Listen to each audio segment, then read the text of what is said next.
Well, I'm in. You feeling lucky, boy? Hell, luck ain't got nothing to do with it.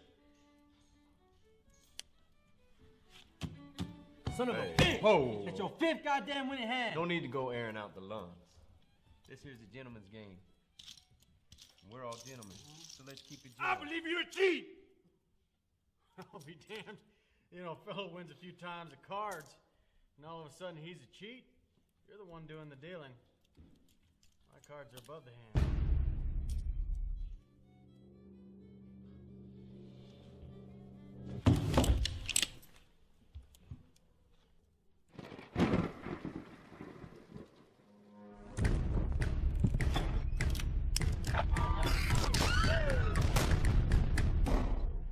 Let's leave it to chance. See that there coin? You flip it, you call it. If you win, well, you keep the whole pot. Me and my brother, we'll just walk right out them doors. And if we win, well, we keep this pot, and we walk right out them doors.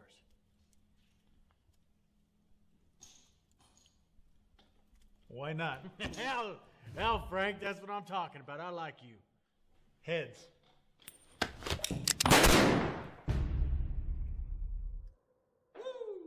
never fails, brother. Let's get this money, Jesse. You got it. Such unpleasantness. Have a good evening. Damn, boys, do you ever pass through a town without killing somebody? Hey everybody, I got Frank Powers on the line there, and I had to put on my Renegade so I could talk to this cowboy. We're going to be talking about a Western Thanksgiving. So y'all take a look at this fella and say, hey Frank, how you doing, buddy? Good. How's it going? It's going pretty good over here. It's a little nippy this morning. I almost had to put on shoes. Yeah, I bet.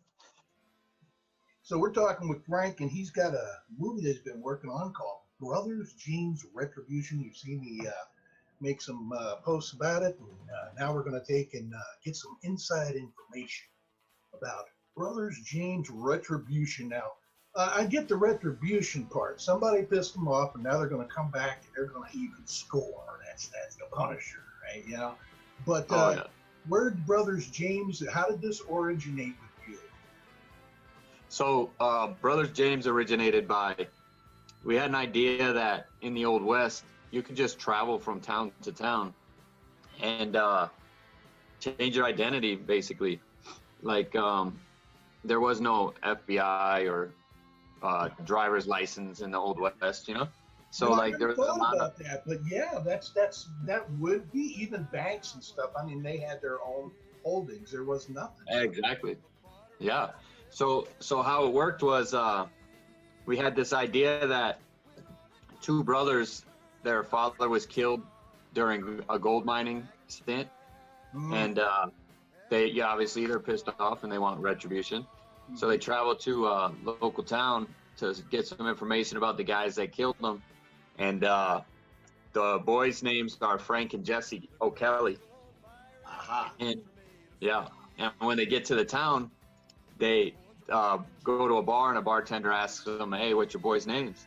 And Frank says Frank, and then he looks over at Jessie, and he's about to say Jessie, and Jessie says James. So then he's like, "What?" And then he pulls him to the side, and he goes, "Yeah." He goes, "Why'd you say James?" And he said, "Because I don't want people to think I'm soft, that I have a girl's name." Okay, all right. Right. So then there's a U.S. Marshal there sitting at the bar looking at the boys. So they go over to the corner. They meet with a constable named Smokey McAllister. They go into a bank later on that day. The marshal's in the bank, and the bank teller says, "Hey, Frank and Jessie." And then the U.S. Marshal's like, "Oh, I thought you said your name was James." And he said, "I did. That's our last name." So they become Frank and Jesse James, and they end up robbing the bank and leave. So then they become an outlaw. You know, Frank and Jesse James going across the Southwest. So that's actually the story. This story is a story of Retribution based on a true story? No. Okay. No. Totally fictional. Yep. And it's in your design how this guy is really the original Jesse James? Is he supposed to be, or is he a mock-up? In other words, did he? What it is it's just a twist on history. Like, who knows who Frank and Jesse James were, or who Jesse James became? Okay. Because you know, there's no identity. Just like they said, oh, Billy the Kid was killed. No, it wasn't Billy the Kid. It was somebody else. And Billy the Kid lived as William Bonney till he was 87 years old. You know what I mean? Like, you don't know because it was the Old West. And there was a guy impersonating Jesse James at the time that was killed. And they said it was Jesse James when in fact it wasn't. Jesse James came and identified the body and said, oh, yeah, that's Jesse James. So. Oh, man. See, now that's a little bit I didn't know about, see? Yeah, so the twist is really all these, you know, gunfighters. You know, you go to town, you need a reputation, you say, I'm Doc Holliday. You know, they don't know who you are. They heard the name. But now, wait. You say you're Doc Holliday. You better be good with your gun because you're opening yourself up, right? Yeah. Well, what he would be assuming is no one's gonna mess with you because you're Doc Holliday, right? Yeah. I don't know. That's the double-edged sword, I guess, of what the media leads us to believe happened back in the days, that every town had a group of gunslingers. But then again, it's like now media, you know, you only go by what you hear in the media on things, and it can really spin. It can be like the tail wagging the dog for other countries looking at stuff here, what's going on, you know, because I deal with other countries and people in the world, and I get real candid stuff from them about what they think is cool and stuff, you know. But that's an interesting point, that media back in the day it was like carved in stone until something changed it, and it would be like from place to place who would know. Some people probably didn't even know who Jesse James. I bet you the majority of people during his lifetime didn't even know who the hell he was. Exactly. They just didn't get to you unless you read a book or your teacher brought it up or somebody had a story, you know. So, talking about coming into town and making an impression, all right? Which I can totally relate to that situation, walking into a fresh town and having to cover your ass. There's a scene there that first got me interested in Frank Powers. Now, it's a very, very seldom that I be a fan of a guy, okay? But you got me, man, because I had to play it over and over. I'm like, oh yeah. I mean, that was either choreographed real well or that guy took a hell of a punch, one or the other. That was great. I don't know if you walk into this town, now this is when this before the sheriff and this scenario you just mentioned, or after? Correct. Before. Yep. Yeah, this is like immediately before, because we went to the bar for a drink after that fight. So. So that whole thing bolsters the thing about you being Jesse and Captain James. Exactly. Strengthens that, yeah. So tell me about that fight scene. So we were camping out the night before, and we met Billy the Kid, and we rode into town with him while he was on his way to turn himself in Lincoln County. And in the square, there was a man who is John L. Sullivan, and he's a bare-knuckle boxer from the late 1800s. Yeah, who plays that guy? Jim Wisniewski. Yeah, give my handshake. Yeah. Scary looking dude. He did some stuff before you get at him that makes you understand it. He can throw some people around like the Undertaker, man. I mean, Yeah. And that little girl, man, she's just a taunter. Where did you get her? Oh yeah. Yeah, her name's Harmony Schlesinger, and she's big into theater out here, so we knew she did a great job. She was excellent what she did there with the taunting and everything. So anyway, give me a breakdown of this. So what happened is we go into town, and he's on his North American tour where he knocked out 50 men in 1 year. Wow. And he And right before me, he knocked out 48 and 49, which were twins. So then Jessie tells me, hey, step up. You know, we need $1 because you win $1 if you go 1 minute with this guy. So I step up, and what you don't see in that scene is a flashback to us receiving martial arts training from a Chinaman from the Chinese railroad, who their father took in as a vagrant to work on the ranch. And basically he was injured on the railroad, hurt his back, couldn't work on the railroad, so they cast him aside. Their father took him in on the ranch and he said, I can't do any physical labor, I'm injured. And he said, just keep after these 2 boys, make sure they don't kill each other, and we'll be all right. So what he did is he taught them kung fu, basically, right? The Chinese martial art. So they have these hand-to-hand combat skills, which is not typical of, cowboys in the Old West. They got that specific training. They also got disarming techniques from the Chinamen. So like throughout the film, you'll see them disarm people instead of kill them, like when they get drawn down on or something like that. So, and during this time that they spent with this Chinaman, he also taught them morals and like beliefs, like about justice. And that's why they seek retribution, because they're seeking justice to stop these people from killing any more people. So they're like a righteous bad, But anyway, tell me something about this, Michelle Martinez. Huh? Yeah, so she plays Amara Orozco, which is Pascual Orozco's mother, and she's basically a bandita, and she comes across the brothers with her son, who gets inspired by the brothers' righteousness and her ability to fight back. That spawns him to grow up and lead the Mexican Revolution in Mexico as a general in the army. Wow, so she's basically a catalyst. She's birds from by her seeing what she goes through. They're like, well, if she can do that, we can do that type of thing. Exactly. Wow. And like that's an example, right? Like a positive example. Wow, that sounds like it could break off into a sequel. Oh yeah, hopefully. Me and my segues, but perhaps you don't. Click. All right. Now, what about music in this film? Because, and we're going to touch real quick on your part in another film. What about music in this film? Because, I do find that the music can bring you in and right. You want to watch it over and over again, or it can make you not really care that much. Sometimes the music just don't go with the. Yeah. So the music's pretty crazy. Like, obviously from what you've seen in our trailer, this isn't like a typical Western. This is more like a modern twist on a Old West, like spaghetti Western style film, where we put in special effects and stuff that you wouldn't see in a spaghetti Western, but it makes it interesting, Right. Without ruining the genre, Right. Yeah. So the music, we have it's like threefold. We went with a music instructor out at University of Texas, El Paso. Mm-hmm. His name's Tom Thompson. He does all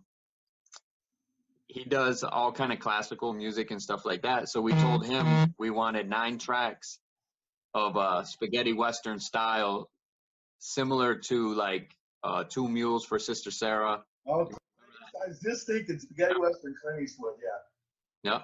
So he gave us 9 tracks that we use throughout the film that have that vibe, that old style feel with the whistle and everything like that. Yeah. Some whips cracking and stuff like that. And then we have a guy that does more like techno music. His name's Michael Puentes. Oh, yeah. And he gave us like the electric guitar style Western music that you'll hear throughout in different scenes. Yeah. And it's not over the top, like it's just right to emphasize the scene. And then we have a hip-hop artist out here named Dub T. His name's William Taylor, and we did like a line dance music video that'll be coming out that you'll get to see, and it starts off with a bluegrass riff and then turns into like a line dance essentially, which you'll see pretty soon. That music video will be dropping before the movie comes out. and that'll be available on iTunes and stuff like that. But that also is like another element to it, where the brothers walk into a bar and then it gets all funky. Right. Well, it certainly sounds like it's right up my alley, because I hate to get niched in just one genre. Now, speaking of just one genre, now when's this due to be available for viewing? Well, right now we'll have a screener done before the end of the year, and then we're gonna do a few red carpet premieres in some of the actors' hometowns. We'll do them in Orlando, El Paso, LA, New York, and then a couple other places. Once that's complete and we do our little tour of red carpet premieres, we're gonna do a limited release to theaters, and then after it limited releases to theaters, it'll go on Amazon Prime. Excellent. And your Facebook page, real easy to find, Brothers James Retribution. Yep. Yeah, look for the new Facebook cover coming up there, huh? And awesome. Also, now, here's the thing. You've been building that set out there. I was going to actually drive over there. It's in Radium Springs, New Mexico. It's right on the border. Like, it's right after the border of El Paso and right before the border of Arizona. It's like dead in the center. So now you've been building that set for a while. You do all this production and stuff. You wear a lot of hats, don't you? Oh yeah, you have to. I think that's the new wave of the modern filmmaker now, is that you wear a lot of hats. Before it was everybody had one specific thing to do, but now with the digital media, like once everything went digital, it's a game changer. More people can put more hands on things, so you can be a producer, editor, and actor. Yeah. The thing is, you're also in now another film that we've been working on and talking with John Bella and Crystal Snow and Dave and Carrie, is Bloodfire Cemetery Stories. Now, what's your shot in that? What do you do? I play the mayor, and John Bella is my assistant, and he coaxes me to join the cult for political favors and to the tone of U.S. president, right? So obviously I'm joining the cult, right? That John, he has a way of manipulating people, huh? He does. He got me all the way up to Michigan, so that'll tell you something. So you play the mayor now. You're the Mayor West kind of guy. You're a serious mayor, right? Oh, you would probably have to watch it and judge for yourself. All right. Well, that's excellent. So Bloodfire Cemetery Stories, they're looking for that also coming out. Any other projects you're involved in I should know about? Right now we're doing a TV series for Amazon Prime called Shadow Minds, and it's about astral projection. And in this series, it touches on that they can time travel forward and back, but they can't manipulate anything in the past or the future, only in the present. Oh. And so there's an organization called the Apes, which is Anunnaki Project Enforcement, which hunt them down and kill them once they can astral project. And you get your full ability to astral project at the age of 27, which explains the 27 Club of all the deaths of the celebrities that, end up dying mysteriously. So.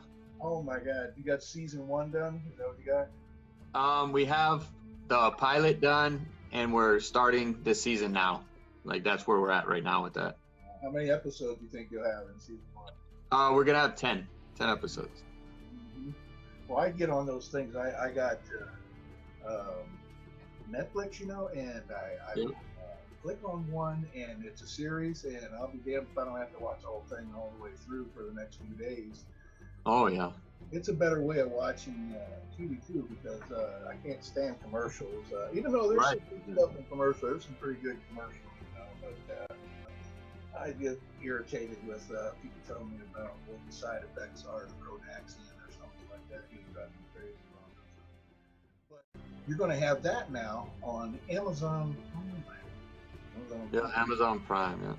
How does that work? You get your Prime membership and you go in there, and it's one of you're one of the selections like Netflix. How does that work? Yeah, exactly. That's exactly how it works. So Amazon Prime is basically Netflix, but through Amazon, Huh. and they have their own shows and series and whatever like that, movies. I think Prime's a little better than Netflix. Netflix is, to me, getting a little bit dated. Yeah, they have the Netflix original series and Netflix movies, Right. but all the movies and other TV shows that aren't original to Netflix are more like an older, it's already been played and it's already played out, and then it goes to Netflix. Y'all look for Frank Powers. You got the power in threes there, huh? You got three things going on there. Yeah, I also have a movie, Warfighter, that's coming out in January. It's a Navy SEAL film that was produced out in LA. Navy SEAL film. Now tell me about that, because you're not in the Navy. I knew it was SEAL. Yeah, so it's Warfighter. I play the character Rooster, who is from Texas, right? Right on. So my character is a Navy SEAL in a group of, there's 8 of us, Navy SEALs, and we go on a mission into Afghanistan to get out POWs. Uh-huh. And it ends up being like a suicide mission, basically, where no one's coming back, but we do get the POW out of there. So you get your man, get the asset. Yeah. Yeah, you have to watch it to see all the happenings, but there's the spoiler. They do accomplish the mission. Right, which that's typical of the Navy SEALs. Come on. Hey, you expect that in it. It's not really a spoiler, is it? Right, exactly. So that character is, that's a fun character to play. He's country, Oh yeah. A little bit backwoods, Navy SEAL. Navy SEALs, they're just they're a different breed once you go through that training. Yep. Especially once and I had a few that I had, it's kind of like you don't want to rub them the wrong way, but you don't want to be drinking with them either, especially out of his own bottle. And they would and I lived by one of them for a while, and it was dicey a lot of times. One night, oh yeah. One Night at the Pagoda will be the name of the story. Oh my God. Jesus. So yeah, anyway, that's good. I love the war epics, and on Netflix, there's been a couple there that I caught that were sleepers. And when I watch them, I'm like, wow, that is really a good movie, a good video, So that based on any reality, or is that a fictional? No, that was a story by Jerry Giangelo. He's a actor, producer, director out in LA. So it's an action kind of adventure kind of. Yeah. Oh, it's great. It's got some names in there that you'd recognize. You check it out. Well, much respect to your company. I mean, you've got a little group of people there that show up when you got your scenes going on and stuff. That's a pretty big deal. Oh yeah. Yeah, and Nadia Roivas, I always say her name wrong. It's Nadia Roivas, right? Yeah. Is that the way you say it when you're there? Yeah. But anyway, now she plays also in both of these movies. Is that right? Yes. Yep. Yeah. Briefly touch on that, because Nadia, she's got other things going on. She wasn't able to duck in here this morning. She told me she'd be sorry she couldn't make it, by the way. So hey. The Brothers James Retribution, what part does she play? So she plays retired Annie Oakley, who has settled down, has a child, and her child was born blind. And while she's away, her child's being taken advantage of by a male predator. Oh, no way. Yeah. Huh? And then she comes home in the midst of this, ensues in a struggle, and then one of our heroes, Smokey McAllister, busts in and takes out the predator. All right, good deal. So she gets in a tussle, huh? She gets in a little bit of a right. Yeah. Yep. So that's going to be an epic scene. They're shooting that November 30th up in Michigan. Excellent. We'll look for some pictures from the Facebook page there. So Yeah. What are you doing? You got a Rockstar video coming out or something there? You got music going on?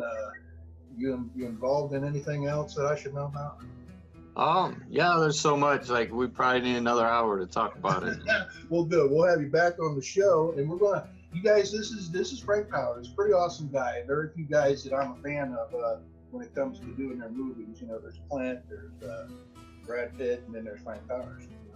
So, anyway, we're gonna talk to John Bella after a bit here, and we're gonna break away, and we'll be back with Frank on the show in the future. Frank, thanks for being on the show here today.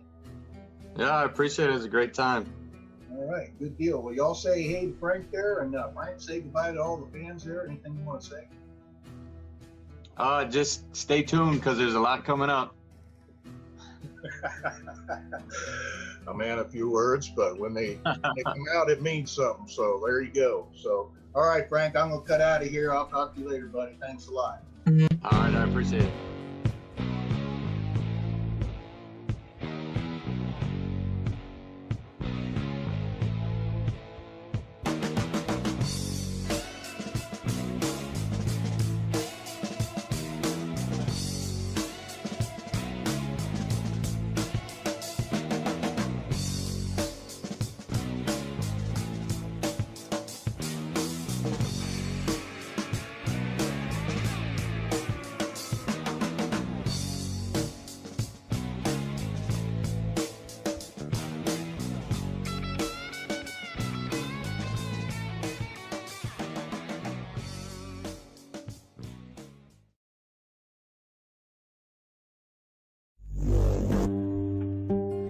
So what brings you boys out this way? Well, I'm afraid we're here on ill intent, Smokey. I think Jim's hurt. Paul's gone. It was Fowler. That son of a bitch murdered our pa. We're gonna kill him. Who dares to go around with the infamous Mr. Sullivan?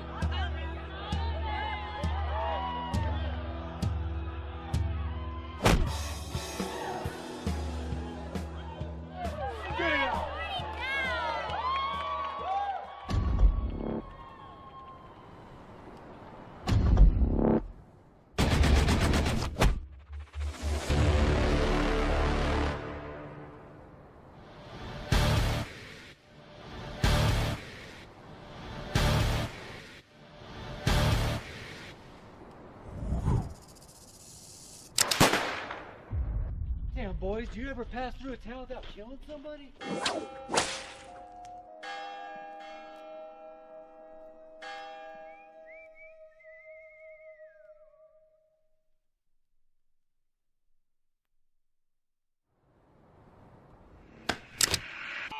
Hootin'ers, tootin'ers, shootin'ers, bobtail wildcat in the west. I'm the fastest gun north, south, east, and west of the Pecos. I'm the... Yeah, shut up! Did I hear someone say shut up? Yep. Stranger, you just yupped yourself into a hole in the head. You've been eating onions. And you're gonna be eating lead. I'm a warning you, stranger. I think it's fair to warn you. I swing a fair shooting iron myself. You see that church bell out there? I'll carry my shot off in it, then off that water tower, through the window, off the bottle on this bar, then part your hair right down the middle.